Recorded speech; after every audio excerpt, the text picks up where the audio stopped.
Everyone, নতুন একটা mini ব্লগে তোমাদের সকলকে ওয়েলকাম। ভিডিওটা আপলোড করতে করতে অনেকটাই দেরি হয়ে গেল। কিছুদিন আগে ছিল আমার বোনের বার্থডে, দেখতেই পারছো কেক কাটিং হচ্ছে এখানে। ভিডিওটা দেখে বুঝতেই পারছো আমরা ভীষণ ভীষণ এনজয় করেছি সেই দিনকে। ভীষণ মজার একটা মুহূর্ত তোমাদের সাথে শেয়ার করছি। এই ভিডিওটা না থাকলে হয়তো এখন এটা দেখে এতটা এনজয় করতে পারতাম না। স্টিল আমি দেখছি এখনো আমি সেই মুহূর্তটা এনজয় করছি। তো চলো ভিডিওটা প্রথম থেকে স্টার্ট করা যাক। এখানে পার্থ ঘুমিয়ে রয়েছে বলে ঘন্টু ওকে ডাকছে, কারণ পার্থকে পেলে ও একদম পাগল হয়ে যায়। মানে ও ভীষণ এনজয় করে পার্থর সাথে টাইম স্পেন্ড করতে।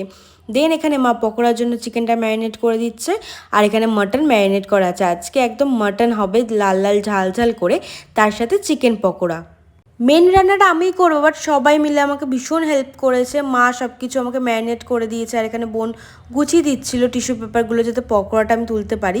আর এখানে ঘন্টুর রিয়াকশান দেখো, ও কিন্তু ওই পকোড়া টাইপের জিনিস খেতে ভীষণ ভালোবাসে।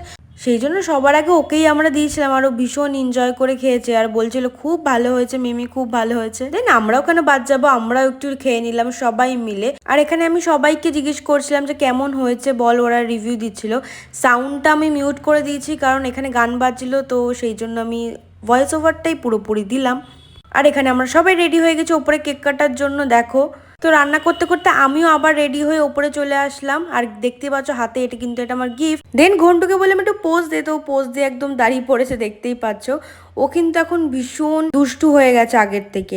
আর এখানে আমি ভিডিও করছিলাম, ধলু এত কিছু নিয়ে ওপরে এসছে তাই। তো যাই হোক, খুব মজা করছিলাম আমরা। যেহেতু বললাম রান্না করতে করতে আমি ওপরে গেছি, একটা ফাঁকে নিচে আবার এসে মাটনটা আমি একবারে সিটি দিয়ে দিয়েছিলাম প্রেশার কুকারে। এইভাবে করলে না খুব ভালো হয় মাটনটা রান্না করে দেন প্রেশার কুক করাটাতে। আর সেদিনকের মাটনটা জাস্ট অসাম হয়েছিল। সবার রিভিউ তোমাদের সাথে পারলে আমি এই ভিডিওতে অ্যাড করে দেবো।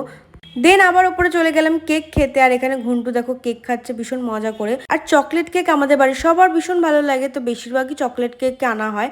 আর এখানে নিজে গেলেও হবে না, মিমোকেও খাওয়াতে হবে, ও মিমোকে তো খুবই ভালোবাসে। দেন সবকিছু কমপ্লিট হয়ে যাওয়ার পর আমার ডিনারটা করতে বসে পড়লাম। সেদিনকে রাতে সম্রাদা বলেই দিয়েছিল মাটন আর ভাত খাবে, আর কিচ্ছু না। তো সেই অনুযায়ী মাটন আর ভাত হয়েছিল। তো ভিডিওটা কেমন লাগলো অবশ্যই কিন্তু কমেন্ট করে জানিও। বাই।